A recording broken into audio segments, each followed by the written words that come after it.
Bueno, doctor, ya empezamos a transmitir en Facebook, entonces voy a proceder a presentarlo. Hola a todos, muy buenas tardes. Mi nombre es Ana Sofía Hernández Castro, soy la oficial local de salud pública en UMECH. Es para mí un gusto presentarles esta videoconferencia.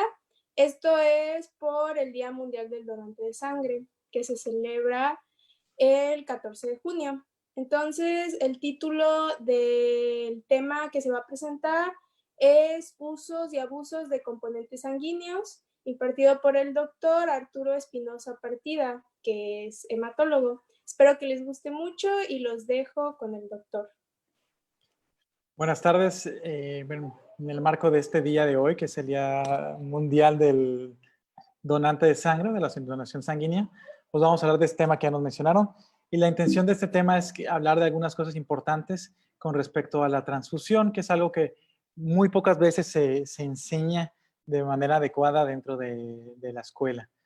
Entonces vamos a ver que la transfusión de los hemocomponentes es uno de los procedimientos médicos que más se realiza en el mundo. Y por lo tanto, si es un procedimiento pero muy realizado, debemos de ver si los beneficios de la transfusión sanguínea se justifican con el riesgo. Vamos a saber que la transfusión sanguínea no es 100% inocua, tiene sus factores, sus riesgos y tenemos por lo tanto que poner en un balance los riesgos y los beneficios. Y las preguntas que nos tenemos que hacer es, primera, ¿los beneficios transfusionales van a ser universales o si estos están limitados a alguna población de gente? ¿Cuándo debemos indicar esa transfusión? Y debemos de ver cuál es la dosis del hemocomponente que sea suficiente, y aquí les puse suficiente / necesario, para conferir un beneficio clínico. Es decir, muchas veces no es necesario sobretransfundir al paciente para poder darle un beneficio, pero tampoco darle una menor cantidad de transfusión de lo que requiere, porque no le vamos a dar el componente suficiente para el mismo. Un poquito de antecedentes históricos, ya se había establecido el tratamiento con la sangre, o más bien inicialmente los tratamientos eran sangrías, eran extracciones de sangre y todos eran apoyados por Galeno. De la medicina galénica decía que la extracción de sangre podía eliminar lo que ellos llaman humores malignos.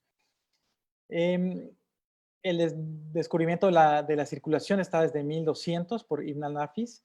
Las primeras los primeros escritos en relación a la circulación son de 1628 en este ejercicio anatómico de cómo se mueve la sangre en los animales. Lo que hicieron fue la descripción de la circulación. Y desde 1665 ya había transfusión. Este señor Richard Lowert hizo una transfusión entre dos perros. Y en 1667, este señor Jean-Baptiste Denis hizo la primera transfusión sanguínea humana. Y él tituló a su trabajo Sangre suave y loable animal, que consideran que era menos contaminada de vicios y pasiones.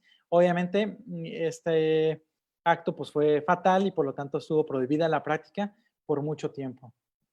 Sin embargo, vino mejorando la calidad de atención en la medicina y el señor James Blundell se empezó a dar cuenta que había mucha mortalidad en mujeres que acababan de tener parto porque tenían muchos sangrados y empezó a ver que podía realizarse transfusiones sanguíneas y esto iba a generar que algunas mujeres pudieran sobrevivir al posparto y disminuir esa mortalidad. Pero se dieron cuenta que no todas las mujeres se veían beneficiadas de una transfusión sanguínea. Es más, muchas de estas mujeres que recibían la transfusión sanguínea tenían reacciones adversas severas a la misma transfusión y muchas de ellas fallecían de las complicaciones asociadas. Y tardaron casi 100 años, no, cerca de 82 años, en que se dieran cuenta que existían grupos sanguíneos. Y Karl Landsteiner, que por él estamos dando la plática el día de hoy, Karl Landsteiner nació un 14 de junio y es por eso que se decidió elegir esta fecha como el Día Mundial del Donador de Sangre, de la donación sanguínea. Y lo que hizo en 1901 es describir los sistemas de tres grupos más importantes, el ABO, y posteriormente se fueron agregando por los estudios de Jasky y Moss.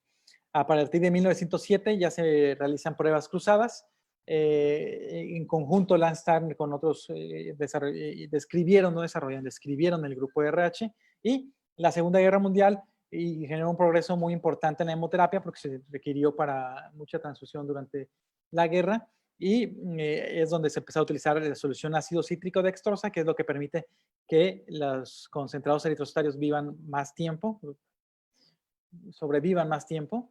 El uso de la globulina humana por el Coombs, el suero de Coombs, entre todo. Entonces, estos son los antecedentes históricos y vamos a ver que la transfusión sanguínea tiene sus objetivos muy claros y definidos. Estos son, de manera inicial, el primero, restaurar la capacidad del transporte de oxígeno a los tejidos, y esto lo vamos a hacer con concentrados de eritrocitos. Y el segundo objetivo es la restauración de la función hemostática, y esto lo hacemos con concentrados o paredes plaquetarias, con plasma fresco congelado y con crioprecipitado, que muchas veces lo tenemos muy abandonado o nadie sabe realmente qué es este hemocomponente. Podríamos poner en asteriscos el uso de plasma convaleciente para algunas infecciones como en el ébola y actualmente en el COVID, que vamos a ver que no está totalmente estudiado ni aceptado, pero que está aceptado como uso de manera experimental todavía.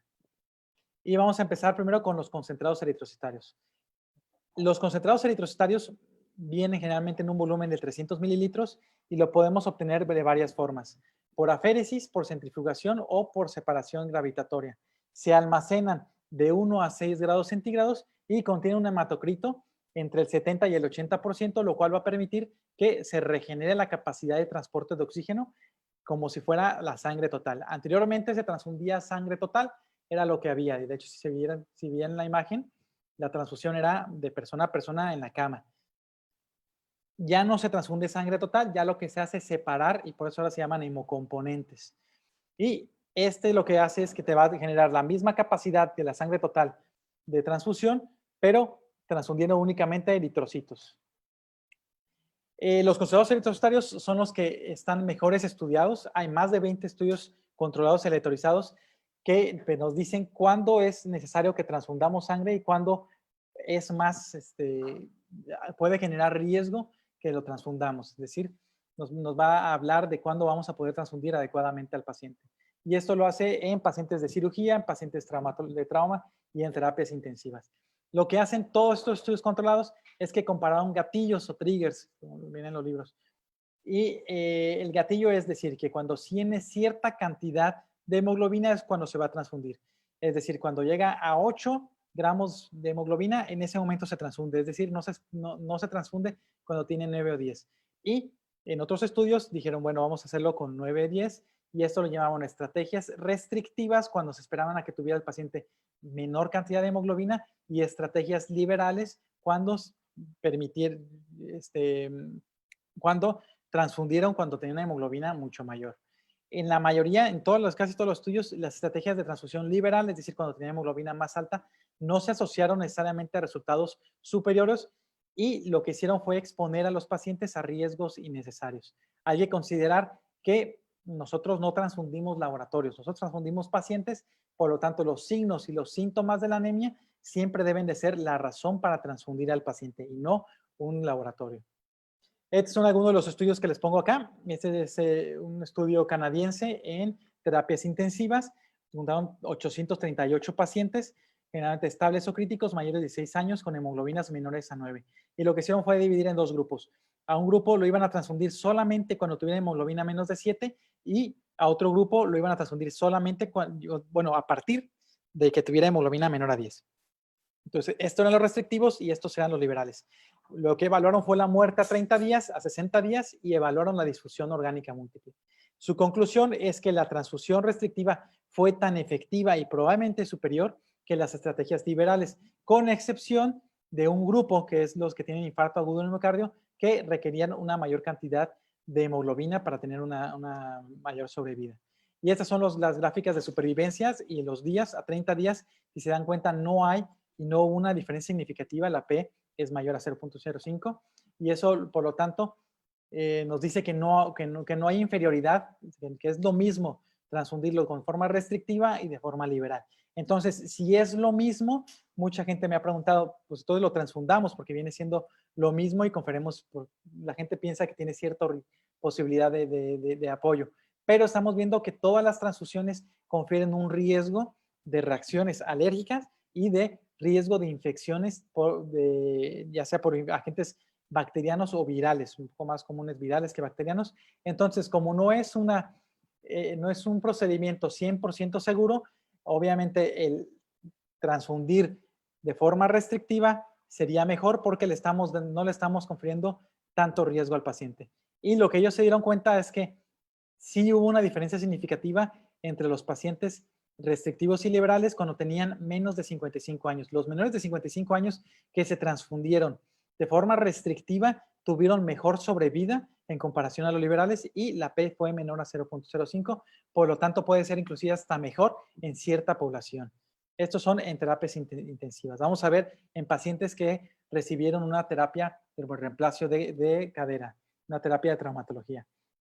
En este juntaron 2016 pacientes, eran adultos mayores de 50 años, con historial de eventos cardiovasculares que tuvieron una hemoglobina menor a 10 y posterior a la cirugía por fractura de cadera. Y acá su gatillo, su trigger restrictivo era un poco más alto, fue una hemoglobina menor a 8 y los liberales una hemoglobina menor a 10. Lo que valoraron fue la muerte, la imposibilidad de caminar con un seguimiento a 60 días y si tuvo infarto de miocardio. Las conclusiones es que la transfusión liberal no redujo la tasa de muerte o la imposibilidad para caminar. A estos estudios los llamamos estudios de no inferioridad.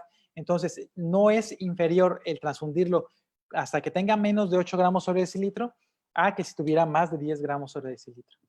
Y lo que vemos acá es que los valores de la P, tanto a 30 como 60 días, no fueron menores de 0.05, por lo tanto, no hay inferioridad y viene siendo lo mismo transfundir de forma restrictiva como de forma liberal, con la disyuntiva de que si transfundimos una mayor cantidad de concentrados eritrocitarios, pues tenemos más riesgo del que el paciente pueda hacer reacciones alérgicas, hemolíticas o que tenga riesgo de procesos infecciosos.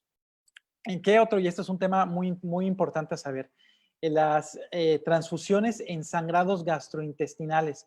El doctor Villanueva tiene muchísimos estudios, así que más realiza estudios de sangrado de tubo digestivo y de transfusión.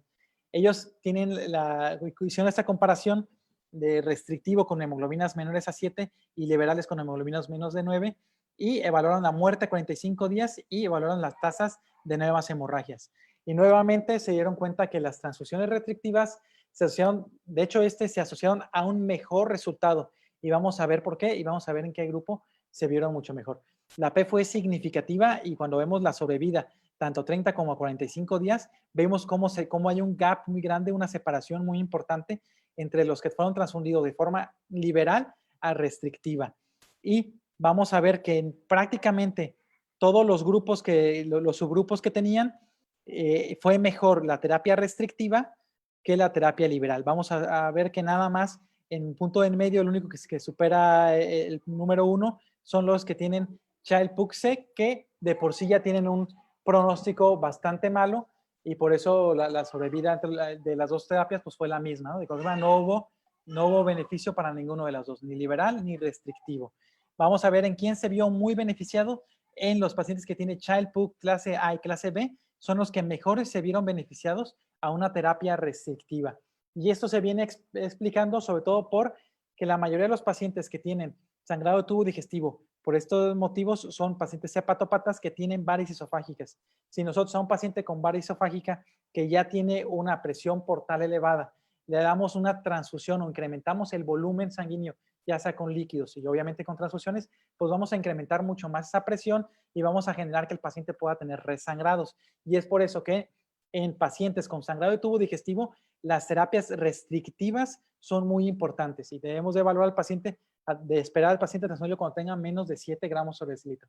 Obviamente tenemos que considerar cómo está nuestro paciente. Si el paciente tiene sangrado activo y viene con 8 de hemoglobina, obviamente esta biometría hemática es solamente una fotografía del momento exacto en que se tomó. Es como ir a las carreras y tomar la foto a un carro Ferrari. Cuando bajo la cámara, ese carro Ferrari ya está al otro lado de la vuelta y ya no está ahí enfrente. La hemoglobina pasa lo mismo. Si mi paciente tenía 8 gramos por decilitro, pero sigue sangrando, hay que pedirle sangre porque seguramente si repetimos el estudio ya va a tener menos hemoglobina y ya va a estar muy cercano a 7 o mucho menos. Entonces, siempre estas son guías, son gatillos, pero tenemos que evaluar al paciente. Un paciente con sangrado activo, tenemos que solicitarle transfusión en esos momentos. Pero si mi paciente ya tuvo el sangrado, tiene antecedente de varias esofágicas, es cirrótico, y tenemos la posibilidad de esperarnos a que tenga una menor cantidad de hemoglobina, se va a ver más beneficiado si utilizamos estas terapias, esas estrategias restrictivas. Pediátricos también les puse literatura pediátrica para que vean que no solamente en los adultos hay beneficios.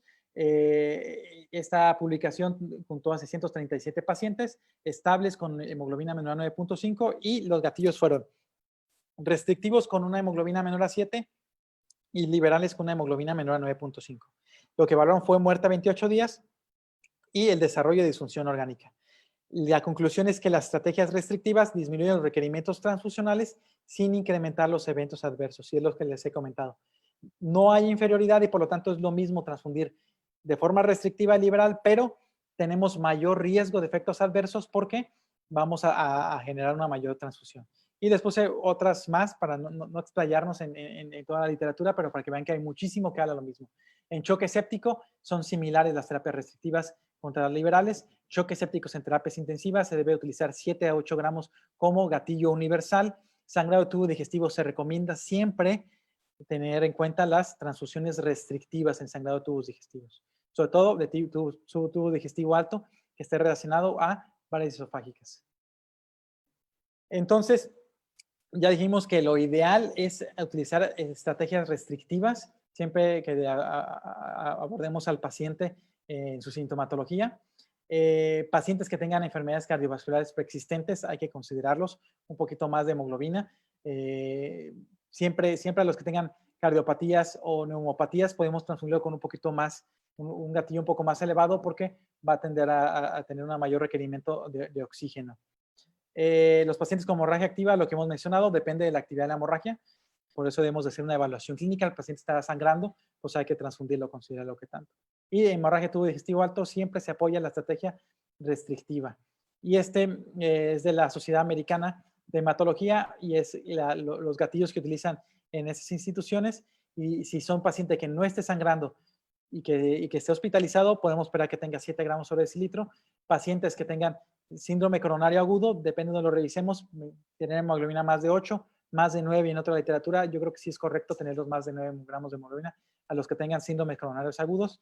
Y los pacientes con sepsis es la única indicación, pero en las primeras 6 horas tenerlos una hemoglobina mayor a 10 para que nos permitan un mayor aporte de oxígeno. Los preoperatorios, perioperatorios y postoperatorios, pues vienen siendo los mismos criterios que en la anemia aguda.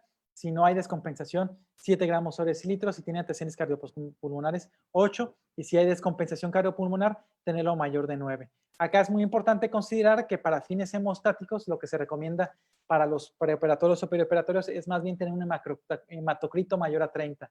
Tener un hematocrito mayor a 30 lo que va a permitir es que los eritrocitos generalmente viajan en el centro de los vasos y permiten que las plaquetas viajen a los lados. Si tenemos anemia y un hematocrito menor a 30, las plaquetas se pueden combinar, por así decirlo, con los eritrocitos y viajar en el centro, y eso hace que haya una disminución de la actividad plaquetaria a nivel del endotelio porque está separándolo del endotelio.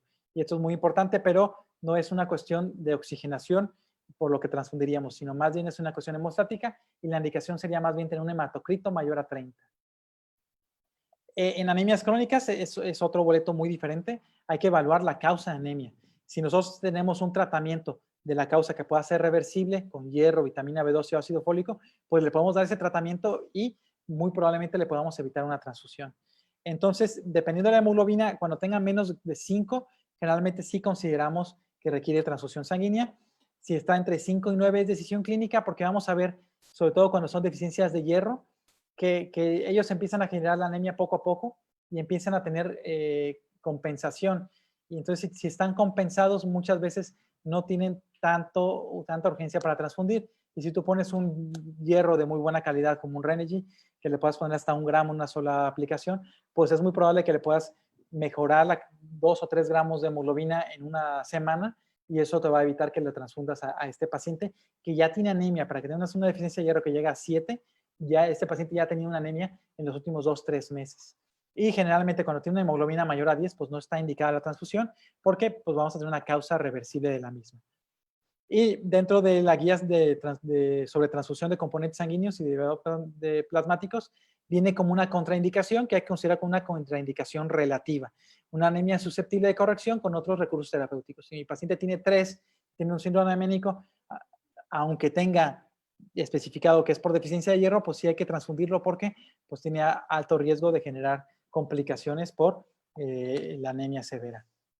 ¿Cómo vamos a transfundir? Pues tenemos unas dosis. Es el volumen globular que vamos a transfundir.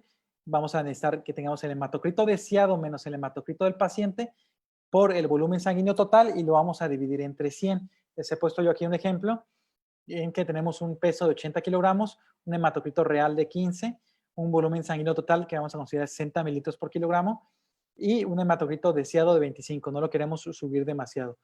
Y lo que vamos a tener aquí es que es 25 menos 15 por 5.600. Entre 100 nos va a dar un volumen globular a transfundir de 560. Si dijimos que es de 300 mililitros, pues vamos a ver que requerimos de 2 concentrados eritrocitarios para poder llegar a un nivel hemostático adecuado de 25%, que debe ser cercano a 8, que es lo que más o menos requerimos, entre 7 y 8. Siempre considerando que vamos a mejorarle la anemia por otra causa. Si es un paciente nefrópata, le vamos a dar eritropoyetina, hematínicos, etc. Y vamos a ver que en los pediátricos la situación clínica también va a variar, es decir, vamos a tener gatillos diferentes, tanto en el periodo neonatal como en los lactantes preescolares y escolares. Si es cirugía mayor, requerimos 10 gramos sobre los neonatales y en los lactantes, bueno, más grandes, 8 gramos. Enfermedad cardiopulmonar grave, se dan cuenta que siempre sube, 13 en neonatos y 12 en escolares. Cardiopulmonar morada, 10 en los dos y una anemia sintomática con 8 es que ya lo transfundiríamos. Y la dosis cambia, sería de 10 a 20 mililitros por kilogramo de peso y considerar que si el paciente tiene hemorragia aguda, que le vamos a transfundir el doble, más de 20 mililitros por kilogramo de peso. Esto es lo que vamos a hacer en la población pediátrica. Y vamos a ver acá una cosa que siempre siento que tropiezan mucha gente y son las alternativas transfusionales del ABO. Obviamente esto del ABO también se agrega a RH, pero tenemos que empezar como que con lo más básico que es el ABO para después ya agregarle el resto de los grupos, que vamos a ver que hay muchísimos grupos. Pero sí hay alternativas transfusionales, sí existen alternativas transfusionales y vamos a ver que vamos a encontrar muchos cuadros que nos lo van a explicar ahí y nos van a decir si es O positivo, qué puede recibir, si es AE positivo, qué es lo que va a poder recibir. Yo siempre les digo, no memoricen el cuadro, mejor entendamos por qué tenemos alternativas transfusionales y cuál es la manera en que sepamos cuál es la alternativa o cuál es la posibilidad de transfusional que tenemos.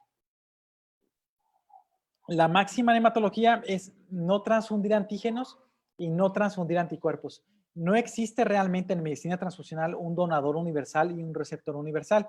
Esto es lo que yo denomino una de las mentiras de mis maestros. A mí me lo enseñaron así, pero realmente no es correcto decir eso porque vamos a ver que es diferente transfundir concentrados eritrocitarios a transfundir plasma.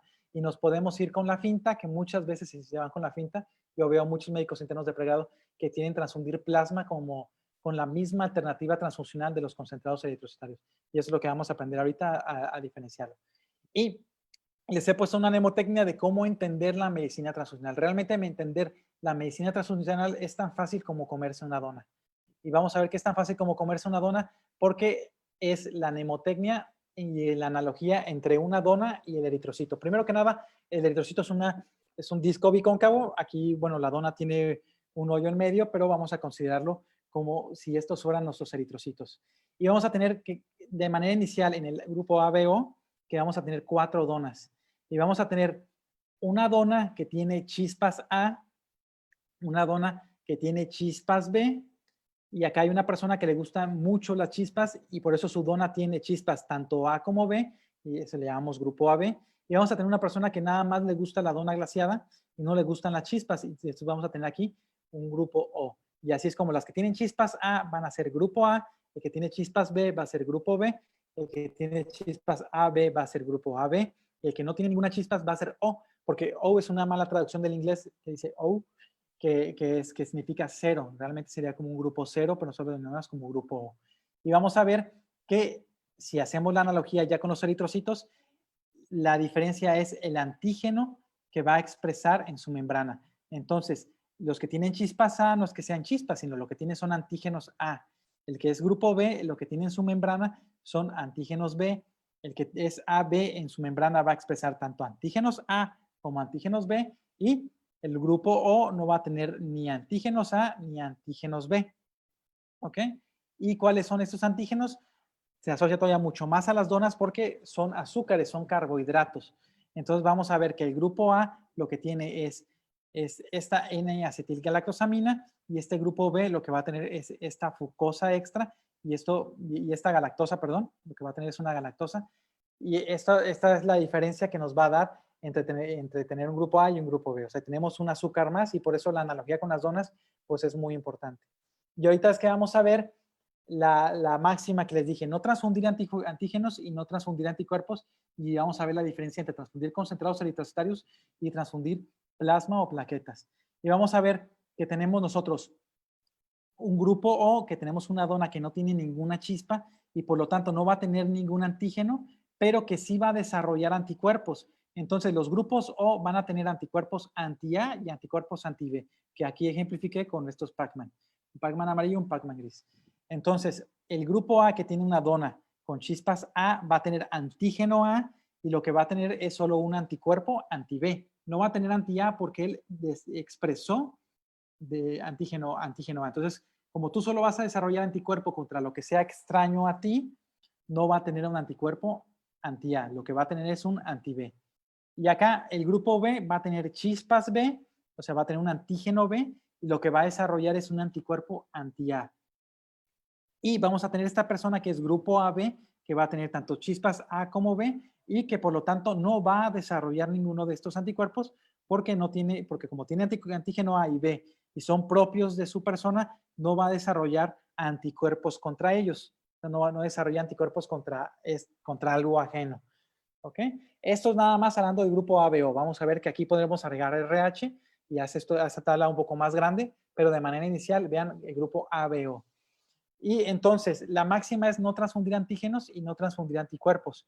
Y la pregunta aquí sería, ¿qué tiene, de lo que transfundimos, qué tiene antígenos y qué tiene anticuerpos? La respuesta es, nuestros eritrocitos, o sea, nuestro concentrado eritrocitario va a tener antígenos porque lo que estamos transfundiendo es exclusivamente concentrados eritrocitarios. Dijimos que va a separar concentrados eritrocitarios y por eso vamos a transfundir únicamente eritrocitos. Y por lo tanto estamos transfundiendo antígenos. Pero ¿qué sucede con el plasma? En el plasma están embebidas todas las proteínas y dentro de esas proteínas están las globulinas y los anticuerpos son globulinas. Por lo tanto, en el plasma hay anticuerpos y lo que estamos transfundiendo cuando transfundimos plasma son anticuerpos. ¿Qué pasa con las plaquetas? Las plaquetas tienen una vida media muy corta, de 7 días en vivo y 4 días cuando ya son extraídas. Entonces, para que puedan tener esa sobrevida requieren de ATP y ese ATP únicamente está en el plasma. Por lo tanto, las plaquetas están embebidas dentro del plasma y tenemos que considerar que también le estamos transfundiendo anticuerpos porque llevan una pequeña porción de plasma y tenemos su riesgo. Entonces, vamos a hacer los ejemplos. Si yo soy O y requiero que me transfundan de un concentrado eritrocitario, la máxima es no transfundir antígenos diferente a lo que yo tengo. Entonces, únicamente voy a poder recibir un concentrado O, porque yo no tengo otro antígeno. Si me pasan un antígeno, una sangre A que tiene un antígeno A, el Pac-Man amarillo, que es el anti-A, va a comerse este antígeno A y lo que va a generar es una reacción hemolítica. Y en el mejor de los casos es una transfusión inefectiva y en el peor de los casos va a generar mayor anemia porque va a generar una hemólisis descompensada. Si me pasan sangre B, como yo tengo un anticuerpo B, un Pac-Man B, se va a comer a este antígeno y me va a generar hemólisis. Si a mí me pasan un AB, con mayor razón, como tengo anticuerpos anti-A y anti-B, voy a generar una reacción hemolítica porque me va a destruir estos eritrocitos. ¿Qué pasa en todo lo contrario? Si yo fuera una persona que tuviera AB y requiriera un concentrado eritrocitario, podría recibir B, sí, porque este antígeno yo no tengo un anticuerpo que se lo vaya a comer y de hecho compartimos antígeno. Entonces yo puedo recibir sangre AB, B, A y O, porque todos estos comparten los antígenos conmigo. Decimos que el O no es un antígeno como tal, es una ausencia de antígenos. ¿Qué sucede aquí? Cuando ya quiero transfundir plasma, que es el que tiene anticuerpo, va a ser todo lo contrario. Lo que estoy transfundiendo son anticuerpos. Si yo soy AB y seguimos el mismo ejemplo y quisiera una transfusión de plasma y digo, bueno, ahí me dijeron que el AB es el receptor universal, pues que me den un plasma O, lo que le estoy transfundiendo son anticuerpos y le estoy transfundiendo anticuerpo anti-A y anti-B. Y la máxima dice no transfundir anticuerpos que no tengan, de antígenos que yo tenga. Este plasma O que le quiero pasar a la AB, que de mala manera me enseñaron de que era un receptor universal, me está poniendo anticuerpos que van a generar una reacción hemolítica porque estos Pac-Man se van a comer estas chispas de esta dona. Entonces es ahí la diferencia y es todo lo contrario. Una persona que sea O y que requiera plasma puede recibir plasma O, A, B y AB, porque ninguna de estas plasmas tiene un anticuerpo que vaya a destruir algún antígeno del grupo O, porque el grupo O no tiene ningún antígeno. ¿Ok? Entonces esto es de manera inicial. A esto le tenemos que agregarle RH y el RH es un poco más fácil porque es RH positivo y negativo. Negativo es que no lo tiene y por lo tanto le podría dar eritrocitos al positivo y el RH positivo solamente se podría donar eritrocitos así. Pero si requiriéramos plasma sería al revés. El RH positivo podría recibir plasma RH positivo y RH negativo y el RH negativo, pero no podría recibir RH negativo porque va a tener un anticuerpo anti-RH y va a generar hemólisis. Y un RH negativo sí puede recibir plasma RH positivo porque no va a tener ningún anticuerpo que lo vaya a destruir. Y esto es lo que tenemos que aprender para que sepamos cuáles son las alternativas transfusionales, que realmente es algo muy sencillo y no es necesario que nos aprendamos las tablas, sino hacer analizar qué es lo que vamos a transfundir y qué es lo que va a recibir el paciente, con que se sepan la máxima. No transfundan antígenos diferentes y no transfundir anticuerpos diferentes. ¿Ok? Eso es de eritrocitos. Vamos a pasar ahorita a plaquetas. Los eritrocitos son la parte más larga de la plática. Ya lo demás es más rápido. Yo creo que ya vamos a acabar unos 20, 25 minutos para terminar la hora de la plática como habíamos quedado.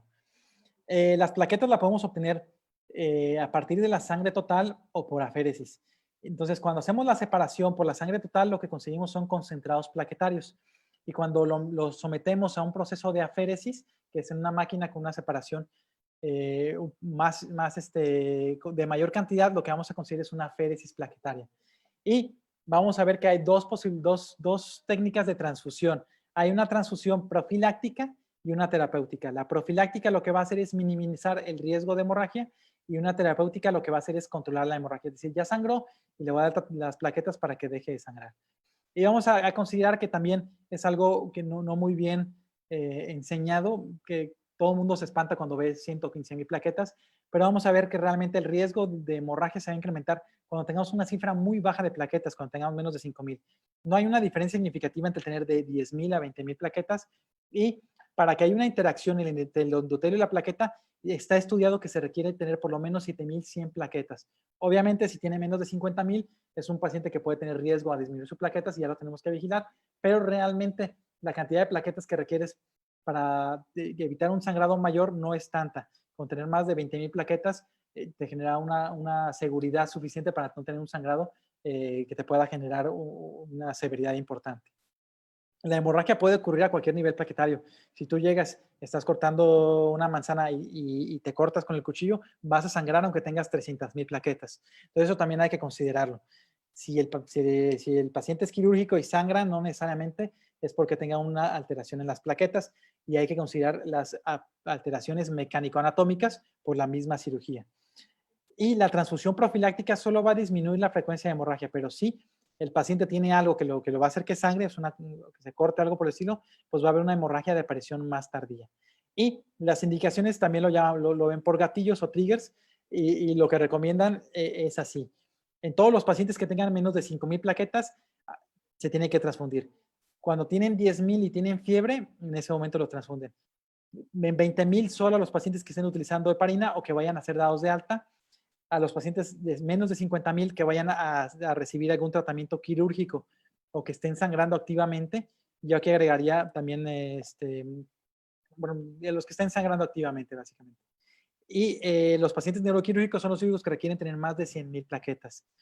Y bueno, a cualquier conteo, si lo que tenemos es una disfunción plaquetaria, que puede ser por uso de aspirina, por una enfermedad como Bernard-Solier o el bypass gástricos, puedes tener también plaquetopatía y en ese momento pues tienes que transfundirlo aunque tengas un conteo plaquetario mayor, no están funcionando adecuadamente. Esto obviamente está escrito en una población caucásica que tienen las plaquetas a pie de cama, es decir, que tienen una facilidad de tener las aferias plaquetarias. En nuestro medio, que es un poco más difícil conseguirlo, nos subimos un poco más arriba y realmente cuando estamos acercando a 20,000 plaquetas en un paciente que está recibiendo quimioterapia o que tiene alguna trombocitopenia por sepsis, pues ya le estamos solicitando la transfusión porque muy probablemente cuando lo consigan, porque aquí hay que hacer mucho más trámites, no, pues nuestro paciente ya tenga menos de 5,000 plaquetas. Y estas son las indicaciones que vienen en las guías de uso clínico de la sangre de la SCA, que es lo que nos regimos aquí en México, y bien, son muy parecidas a lo que mencionaban allá. Realmente nada más en neurocirugía o en cirugía de retina requieren más de 100,000 plaquetas. En cirugías y partos con tener 50,000 plaquetas o más de 50,000 plaquetas es suficiente para que puedan realizar los procedimientos. Cuando tenemos fiebre, coagulopatía, cuando tengan menos de 20,000 y trombocitopenia secundaria a falla medular con menos de 10,000. Es decir, son muy parecidas a todo lo que habíamos mencionado. Y cuando sean alteraciones por disfunción plaquetaria, se tiene que transfundir sin importar el número plaquetario que presenta el paciente. Y ahorita vamos a ver la dosis. Si son neonatos, se da de 10 a 20 mililitros de concentrado plaquetario por cada kilogramo de peso. En los niños les vamos a dar una unidad de concentrado plaquetario por cada 10 kilogramos de peso. Y en los adultos le vamos a dar de 5 a 8 unidades de concentrados plaquetarios o una unidad obtenida por aféresis. Las aféresis plaquetarias tienen que obtener por lo menos el contenido de plaquetas semejante a 5 concentrados plaquetarios y por eso decimos que es lo mismo. O le pones 5 concentrados plaquetarios o le pones una aféresis plaquetaria. Y eso que llaman dosis altas óptimas es cuando el paciente tiene riesgo de tener alguna enfermedad inmune que esté subiendo las plaquetas. Lo que podemos es doblar la transfusión o duplicar la transfusión para que mantenga una mayor cantidad de plaquetas.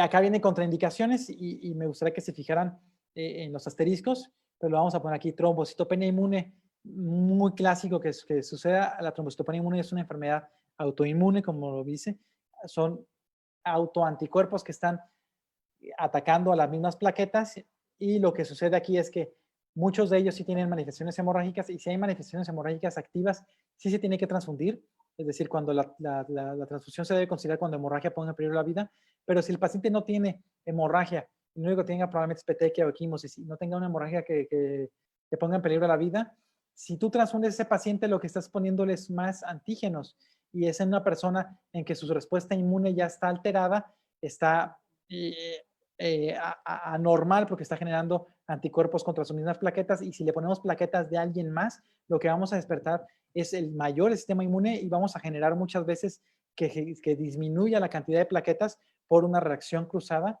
de esos anticuerpos. Entonces, se tiene que transfundir porque si tiene hemorragia lo vamos a hacer con una transfusión terapéutica, pero si tú lo quieres transfundir como una forma profiláctica, no es correcto porque lo que vamos a hacer es disminuir la cantidad de plaquetas porque vamos a activar el sistema inmune y vamos a entorpecer la evolución de este paciente. En esta otra patología que se llama púrpura trombótica trombocitopénica o síndrome hemolítico urémico, son dos patologías diferentes. La PTT, que es esta que está aquí, lo que hace es una disminución de una metaloproteasa que se llama ADAMS13, que lo que hace es escindir al factor de von Willebrand y cuando tenemos deficiencia de esa metaloproteasa y no escindimos el factor de von Willebrand, lo que pasa es que se está uniendo de forma constante con las plaquetas y hace que haya una trombocitopenia, pero por formación de microtrombos. Entonces, esta gente tiende a formar trombos. Si nosotros le ponemos más plaquetas, tenemos el riesgo de trombosarlo, porque el factor de von Willebrand va a seguir uniéndose a las plaquetas, va a generar mayor trombocitopenia por la microangiopatía y nos va a generar estos trombos. Lo debemos de considerar cuando la hemorragia ponga en peligro la vida. Trombocitopenia inducida por heparina es muy semejante. Lo que pasa es que hay trombocitopenia porque el factor se une, se hace un apteno entre la heparina y se hace cercanas a la plaqueta, y esto hace que se disminuya la cantidad de plaquetas. Si nosotros lo que hacemos es transfundir más plaquetas, tenemos mayor riesgo de generar trombosis. Esto es muy importante y no tiene asterisco, es una hemorragia secundaria, coagulopatía secundaria a deficiencia de factores. Es decir, si nosotros tenemos un paciente hemofílico que tiene una deficiencia de factor 8, pues no nos sirve de nada transfundir plaquetas. Y hemorragia secundaria de efectos anatomomecánicos únicamente. No es extraño que en la desesperación algunos quirúrgicos quieran solicitar plaquetas o plasma, cuando muchas veces el problema es que no hubo una adecuada hemostasia o hay alguna vena que no se pudo cerrar por X o Y razón en ese momento. Y si está una vena, una arteria abierta, por más plaquetas que le pongamos, no se va a cerrar si el defecto es anatómico-mecánico. Estas diapositivas las puse en medio entre plasma y plaqueta para que veamos, porque sobre todo este comentario que pusieron los anestesiólogos, que preguntaron si la transfusión de plaquetas y plasmas de forma profiláctica era correcto o realmente dañaba al paciente. Y acá en esta otra editorial dicen que la transfusión de plasma de forma en las cirugías pues tiene peores resultados perioperatorios. Y este es un problema que vemos constantemente. Los plasmas, sobre todo, más que las plaquetas, pero los plasmas son el hemocomponente más sobreutilizado, es decir, se utiliza más de lo que realmente requerimos y a veces es mal utilizado. Por eso es necesario que aprendamos cuándo lo tenemos que utilizar y a qué dosis. El plasma fresco congelado lo vamos a obtener por centrifugación o por sedimentación, y lo que va a contener son niveles normales de factores de coagulación estable, va a tener albúmina y, muy importante, va a tener inmunoglobulinas, es decir, tiene anticuerpos.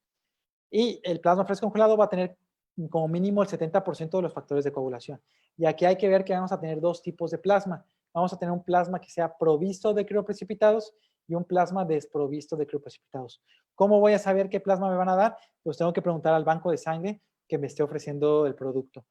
Si el banco de sangre no hace crioprecipitados, pues va a ser un plasma provisto de crioprecipitados y vamos a ver, vamos a considerar que ese producto va a tener tanto plasma como crioprecipitado, o sea, va a tener las dos cosas.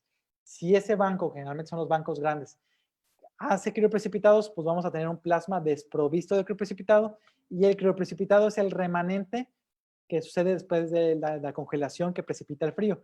Y el crioprecipitado lo que tiene es factor 8, factor de von Willebrand, factor 13, fibrinógeno y fibrinectina. Si yo tengo un plasma desprovisto de crioprecipitado, mi plasma no va a tener estos factores de coagulación. Y, por ejemplo, en una hemofilia, que es una deficiencia del factor 8, no me sirve ponerle plasma desprovisto de crioprecipitado. Lo ideal sería ponerle crioprecipitados. ¿Okay? Vamos a ver que el plasma fresco tiene unas indicaciones muy limitadas y tiene efectos adversos múltiples y muy altos. Es el que más factores de riesgo tiene y es el que más transfundimos sin tenerle miedo a esos factores de riesgo. Las indicaciones absolutas son la PTT, que es la púrpura trombocitopénica trombótica, porque lo que va a tener ese plasma es Adams 13 y nos va a permitir disminuir la fisiopatología del mismo.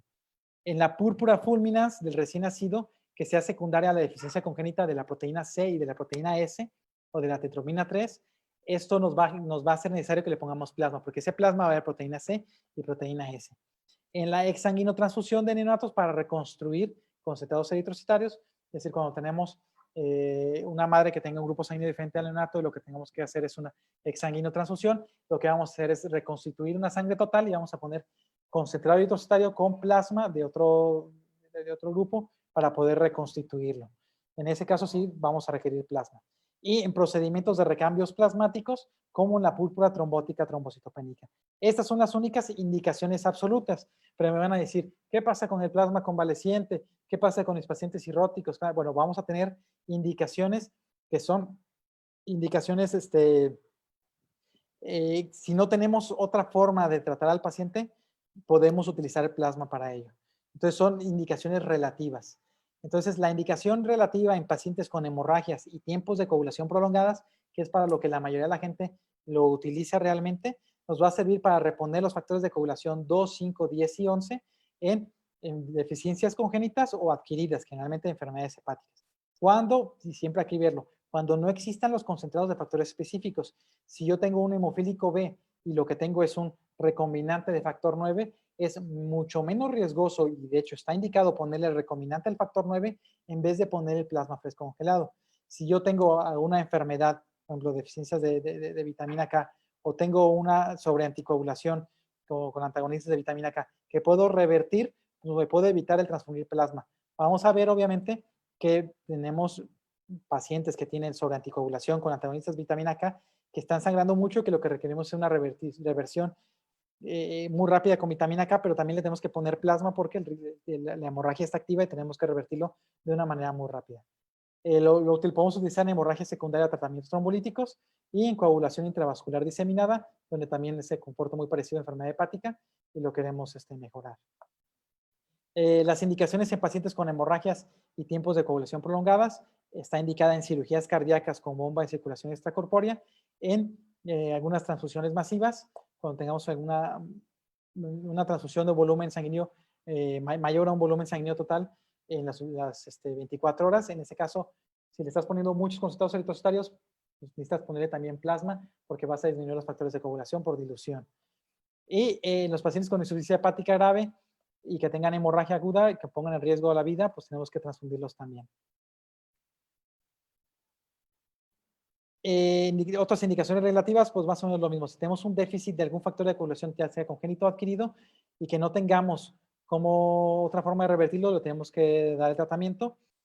Pacientes que con anticoagulante que necesitan ser sometidos a cirugía de forma urgente y que no puedan esperar el tiempo para corregirlo con vitamina K, que son de 6 a 8 horas, pues también le tenemos que poner plasma fresco.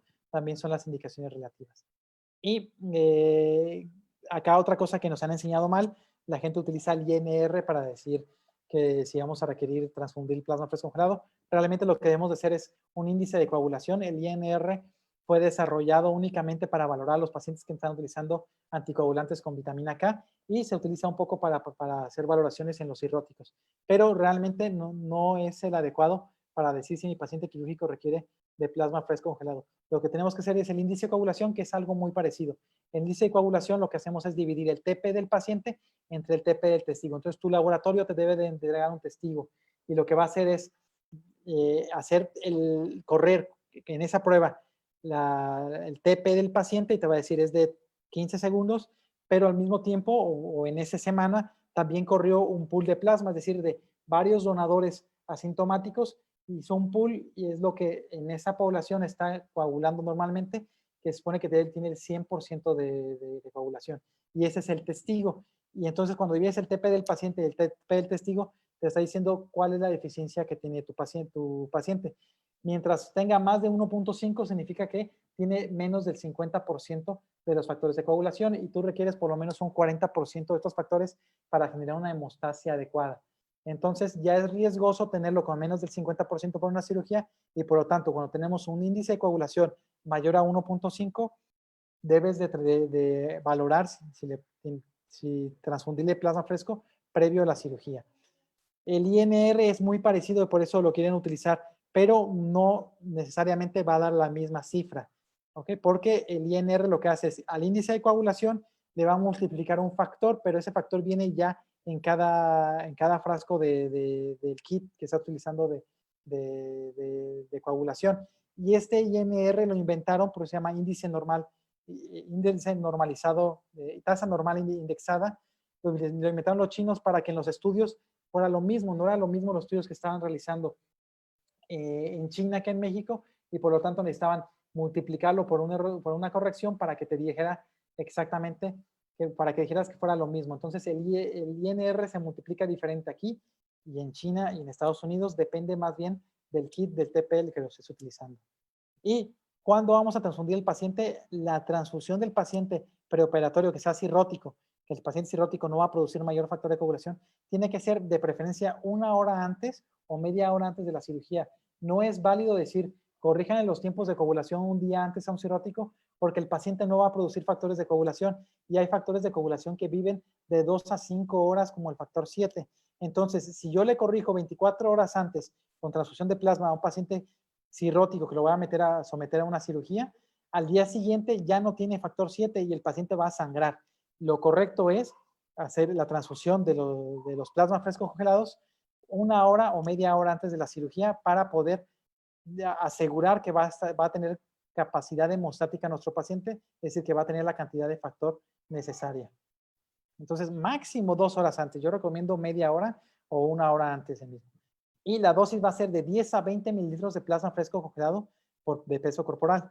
Entonces, transfundir un plasma fresco congelado, como a veces lo utilizan como por si las malitas dudas, realmente no te va a conferir una cantidad adecuada de factores de coagulación, porque tú requieres de 10 a 20 mililitros, que viene siendo un paciente que pesa 70 kilogramos, cercano a 3 plasmas frescos congelados para poder dar 25 a 50% de la actividad de factores de coagulación. Recuerde que dijimos que necesitamos por lo menos un 40%. Posteriormente vamos a dar 50% de la dosis y también tenemos que transfundir una vez descongelado. No se vale de que lo descongelan el servicio de enfermería y se lo dejan ahí 3 horas, pues mi factor de 7 que vive de 2 a 5 horas, pues ya perdió su acción. Se tiene que transfundir una vez se ha descongelado porque es cuando va a realizar su acción. El tiempo empieza a correr desde que se descongela, la vida media del factor 7, que es el que vive menos, empieza pues a morir, por así decirlo, desde que es descongelado. Entonces dijimos que tiene un alto riesgo, es el que más reacciones alérgicas genera mucha anafilaxia, sobre todo a los que tienen, a los pacientes que tienen deficiencia de receptores de IgA, va a generar reacciones febriles no hemolíticas, tiene mucho riesgo de hipervolemia porque dijimos que requiere 3 plasmas frescos, que son 200 mililitros por plasma, le estás transmitiendo 600 mililitros. En un paciente que tenga insuficiencia cardíaca, insuficiencia renal, pues ponerle tantos líquidos, pues tiene mucho riesgo. Tenemos una cosa que se llama TRALI, que es daño pulmonar asociado a transfusión, que son citocinas inflamatorias que van a generar un daño pulmonar agudo, y eso es muy importante. Transfusión de enfermedades infecciosas, sobre todo virales, sobre todo hepatitis B, muy común. Sepsis por contaminación, entonces si está contaminado, vamos a generar bacteremia. Toxicidad por citrato, mientras más transfundamos, pues más citrato le estamos poniendo y podemos generar toxicidad. Y reacciones hemolíticas por incompatibilidad de ABO, muy comunes, sobre todo porque salimos de la escuela con esa mala idea de que hay un receptor universal y no tenemos muy bien los conceptos de alternativas transfusionales que son diferentes en concentrados eritrocitarios y en plasma. Y bueno, les puse esta literatura porque está en boga y me pidieron que hablara un poquito de plasma convaleciente en tratamientos con COVID. Habla que decirlo que es algo que es nuevo, se intentó hacer con otros virus de manera heroica como último elemento, con algunos beneficios en cierta población, pero no unos beneficios reproducibles de manera general.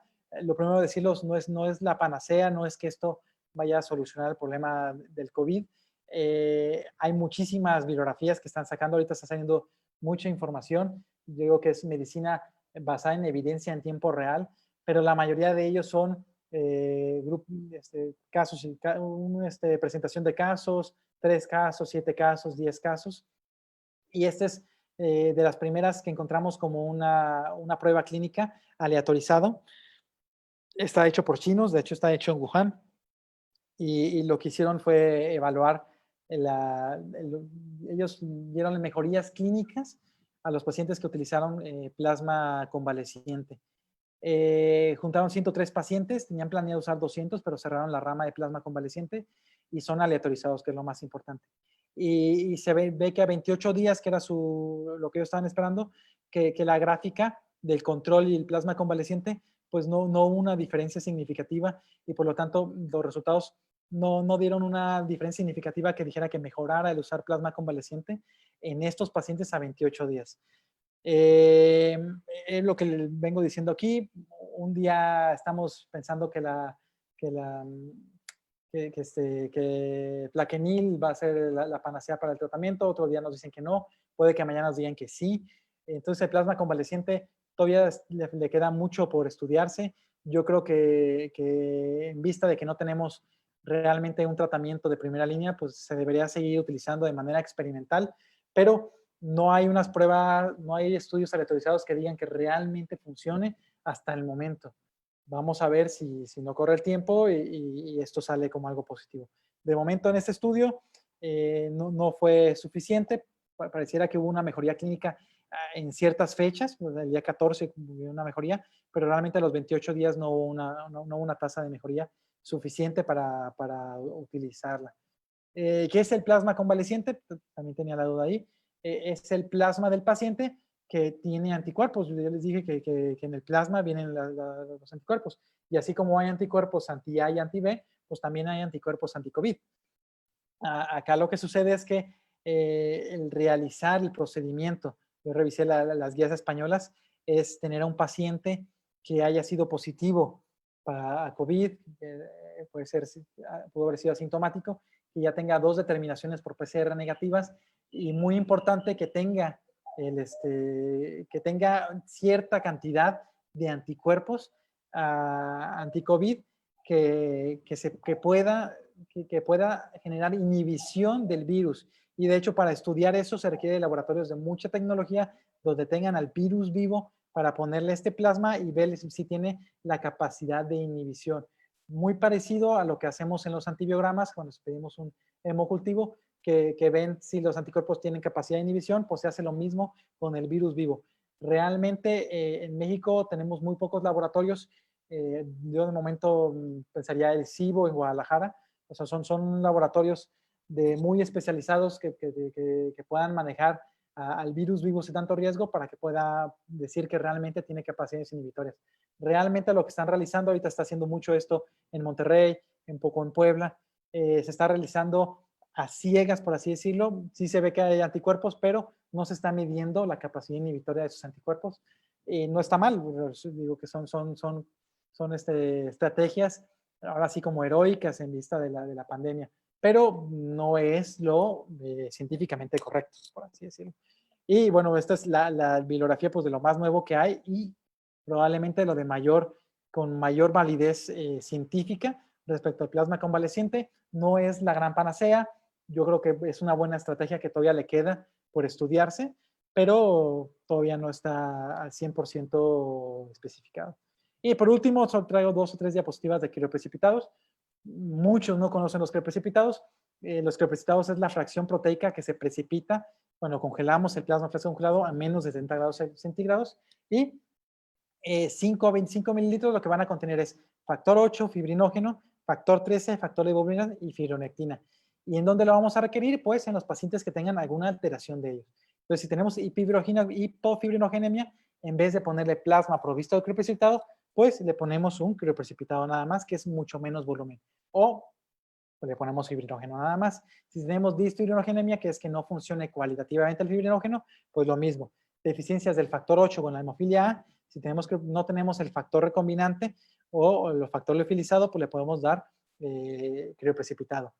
Cuando tenemos coagulación intravascular diseminada con fibrinógeno menor a 100, que es muy parecido al de arriba, también le podemos poner crioprecipitado. Y en hemorragias en pacientes urémicos con tiempo de hemorragia prolongado, ya dijimos hemofilia y factor de von Willebrand, no están recomendados porque generalmente contamos con factores específicos. Si no lo contamos en nuestro lugar de trabajo, pues lo que tenemos que es pues, poner este crioprecipitado.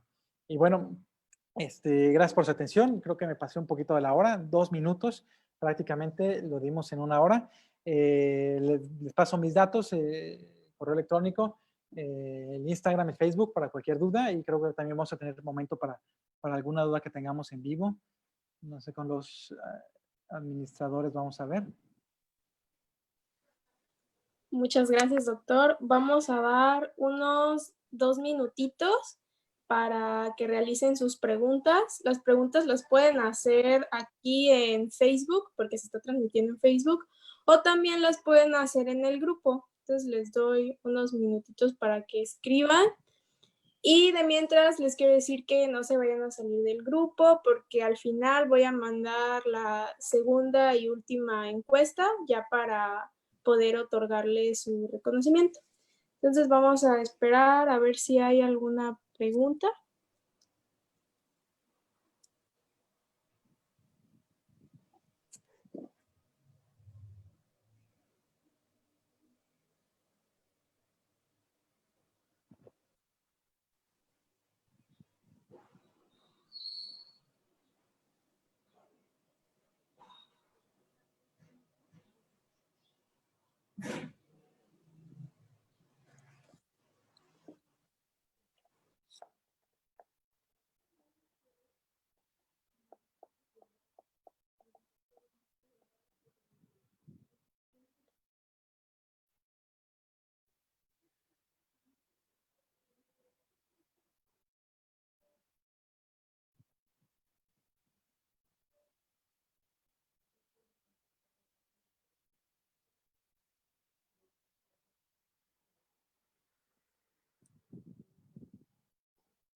Pues, doctor, me están diciendo que todo quedó muy claro. Perfecto.